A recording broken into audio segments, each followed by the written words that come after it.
There's a moment you never talk about. The one where you realize you're not okay, not tired, not unmotivated, not having a rough day, broken, but quietly. So quietly that no one can tell. Not even you at first. You laugh. You work. You show up. But inside, you're crumbling, piece by piece. Hope by hope, and then it hits you. Not with noise, but with stillness. A silence so heavy, it drowns your thoughts. You sit in your room. You stare at a wall.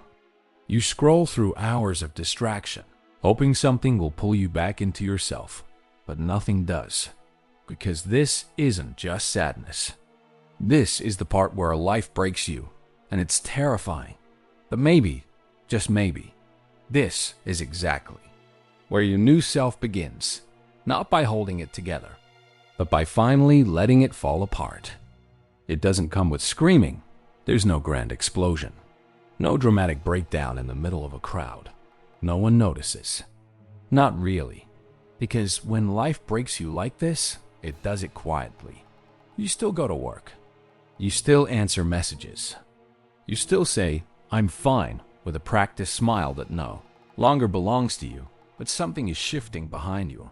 Eyes. Something sacred is unraveling. And that's the most dangerous kind of pain. The kind that doesn't announce itself. The kind that builds in silence until your soul begins to whisper, "I can't keep living like this." You start forgetting things. You lose track of time. You stop laughing from the chest. And slowly, the light you carried starts dimming. You want to cry, but can't. You want to scream, but nothing comes out.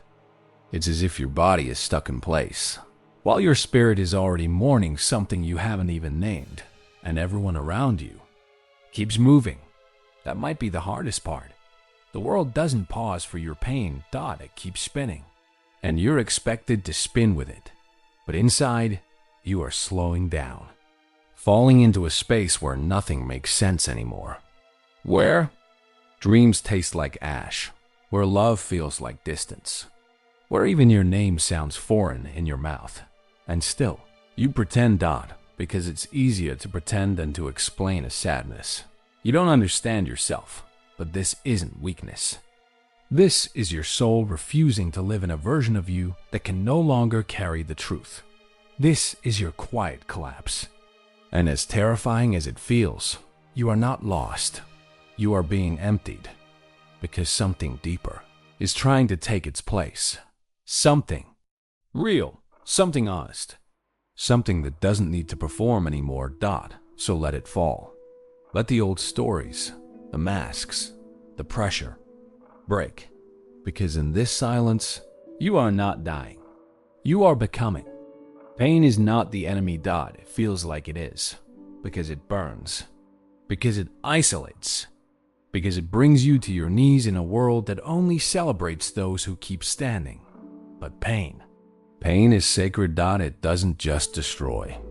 It designs, it strips away everything false, everything borrowed, everything you built to survive, but never to live, it tears down the walls you spent your whole life decorating, not to punish you, but to give you back the space to finally breathe. This ache in your chest, this fog in your head, this weight in your bones, they're not random. They are instructions. Written in the language of collapse, your pain is a map, it points to the places inside you that are still holding on to what needs to be let go, it exposes the habits that numb you, the people who diminish you, the lies you tell yourself just to keep functioning, it doesn't whisper, it screams. And still, we try to silence it, we drink. We scroll. We laugh too loudly in empty rooms, hoping no one sees the crack in the surface. The pain doesn't go away when you ignore it. It waits, patiently, until you are ready to stop surviving and start listening. Because pain is not chaos. It is precision. Divine demolition team sent to dismantle the version of you that was never meant to last. And when it's done, when the dust settles, when all that remains is silence and space, that's when the rebuilding begins. But this time, you won't. Build from fear. You won't build from should or must or please them. You'll build from truth, from depth, from a version of you that no longer begs to be chosen, but chooses yourself first. Let the pain do its work. Let it shape you. Because what's being built in the ruins of this version of you is not weaker, it's wiser. And that is how pain becomes power.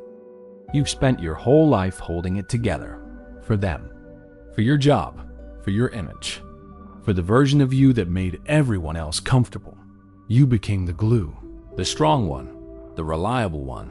The one who never breaks. But you're tired now, aren't you? Not just physically, spiritually died. And yet, even here, on the edge of collapse, you still whisper to yourself, I have to keep going. But what if you don't? What if the bravest thing you can do right now is to let go? Let yourself fall apart. Completely. Without trying to control it. Without trying to fix it. Without apologizing for a crumble. Not because you are weak, but because you are real. Because there's a deeper truth inside you that refuses to be buried any longer. And the only way it can rise is if everything finally falls. So cry, shake, collapse in a way that looks ugly to the world, but sacred to the soul. You don't have to keep proving yourself. You don't have to pretend you're fine. This world has made survival a performance, but survival without truth is not living. Let yourself unravel. Not forever, just enough to remember who you were before the world told you who to be. Fall apart so you can fall into yourself. The real you. The one who's been waiting beneath the surface. The one who doesn't perform. The one who doesn't settle. The one who remembers what peace feels like without needing to earn it. You don't need to know what comes next. You just need to break the shell so the light can get in. Fall apart. And when you do, don't apologize. Because this is not your end. It's your turning point, and the version of you that rises from this place will no longer ask for permission to exist. There's something no one tells you. You're not supposed to stay the same. You were never meant to be one fixed identity, frozen in time, trapped in expectation, locked in the version of yourself they recognized. And you outgrew, but change. Real change hurts because it demands the death of comfort. It asks you to bury masks that once protected you. It asks you to shed skins you thought were yours. And it doesn't happen with applause.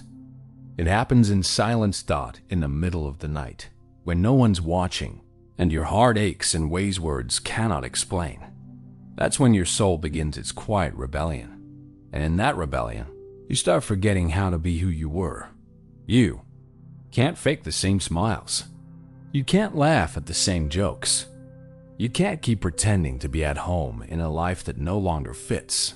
And that dissonance, that ache, isn't a failure of your spirit, it's your spirit evolving. Because growth doesn't always feel like becoming more. Sometimes it feels like losing everything. But you are not losing yourself. You're losing your attachment to the self you created to survive. And that's not just okay, that's sacred. Let yourself drift from the old version of you. Let yourself feel lost for a while. Because to be lost is to be on the edge of discovery. You are not broken. You are not behind. You are becoming, and becoming is messy. It's non-linear. It's uncomfortable. But it's also necessary, because life is not asking you to be perfect. It's asking you to be true, and truth sometimes is the slow unraveling of everything you thought you had to be, so don't fear the change. Don't resist the discomfort. You were never meant to stay the same. And the version of you that's emerging, even if she's trembling, even if he's uncertain, is closer to freedom than you've ever been. There comes a moment after the collapse, after the tears have dried into salt on your skin, after the silence has emptied you when you feel it. A flicker, not strength, not clarity, not yet, just a flicker. a quiet refusal to keep shrinking dot, and that flicker is everything dot you rise, not gracefully, not like they do in movies, but slowly, awkwardly, honestly dot, and this time, you're not rising to prove your worth. You're not rising to be chosen, admired, accepted. You're rising because your soul has had enough of waiting, enough of shrinking, enough of begging, enough of performing for rooms that never saw you clearly. You start saying no to things you used to tolerate. You start walking away from people you once couldn't imagine living without. And it hurts, but not as much as staying would have, because now you remember something ancient, something sacred, that you were not born to fit in. You were born to become, to burn, to rise, to live from a place that needs no validation. And in this rising, you're not loud. You're not trying to be noticed. You are simply done being less than you are, done hiding your truth, done betraying yourself to keep the peace, done pretending the silence inside you wasn't screaming. And suddenly, without trying, you are. Powerful dot, because real power isn't domination. It's presence dot. It's the ability to sit in your truth without shrinking, without explaining, without apologizing for the fire that kept you alive. Dot. So rise.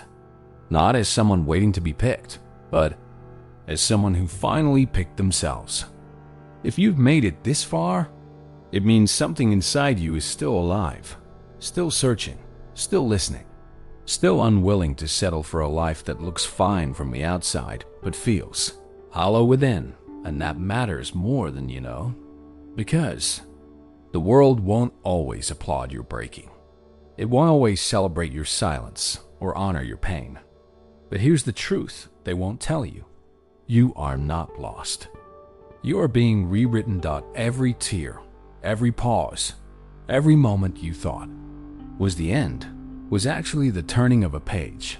You are the story still unfolding.